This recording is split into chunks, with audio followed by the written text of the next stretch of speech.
early 1990s, we have the peace talks, we also have the Oslo Peace Accord, and there were a few moments there where many people, I would say, dare to say even most people, had some hope that perhaps this was really leading to something. Soviet Union had fallen, apartheid in South Africa had fallen, it was time for Palestine. It made sense. And it wasn't very long before it was clear that this promise was no promise, but a recipe for catastrophe, a recipe for disaster. And when people today say the Oslo peace process failed, I disagree. I have to argue with that. The Oslo process was a tremendous success. It did exactly what it was supposed to do. Create fragmentation among the Palestinians, strengthen the Israeli control over the land, the people, and the resources, and make life for Palestinians worse than it's ever been. And that's exactly what happened. And eventually, many of the people who thought Oslo was going to be a good thing, including my father, recognized and stated that Oslo had nothing to do with peace. My father died in '95. The last article he wrote was a requiem to Oslo, saying that Rabin never wanted peace, the Israeli government was not interested in peace. And this was when Rabin was getting the Nobel Peace Prize. Now there's this picture that I think tells it all.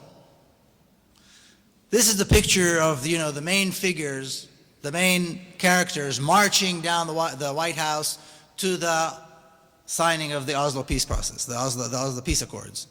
And take a look at the picture. On the one hand, we have Hosni Mubarak, the Egyptian president. On the other end, we have King Hussein of Jordan, two vicious dictators that nobody ever elected, but they are moderate Arabs because they are bribable Arabs, so we like them. And they were bribed to the tune of many billions of dollars to make peace with Israel and support this process.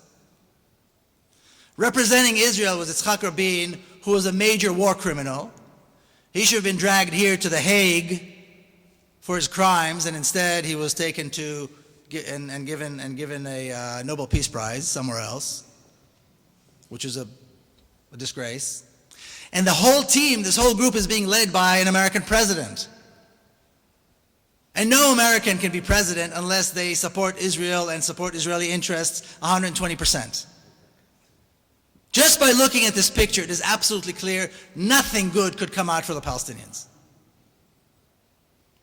Eventually they succeeded, they brought Arafat back to Palestine,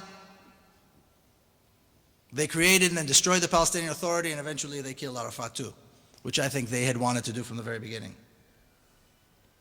To sum up what happened in 1967, we need to come to terms with the fact that it wasn't the beginning of the occupation.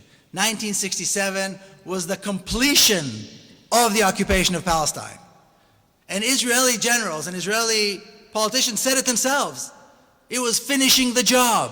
They called it finishing the job. Taking the West Bank and the rest of it. Finishing the job of 1948, completing the conquest of the land of Israel. And in doing so, they finalized the creation of a single state over all of Palestine with exclusive rights for Jewish people. They choose to call it a Jewish state, which I think is a little strange because the majority of the people who live there are not Jewish, and the majority of Jewish people do not live there. So why exactly it is a Jewish state, I'm not sure. They certainly don't live by any Jewish values that I know. But they call it the Jewish state.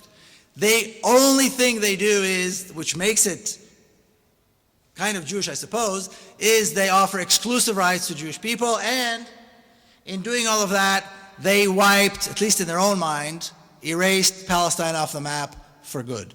It is all Israel.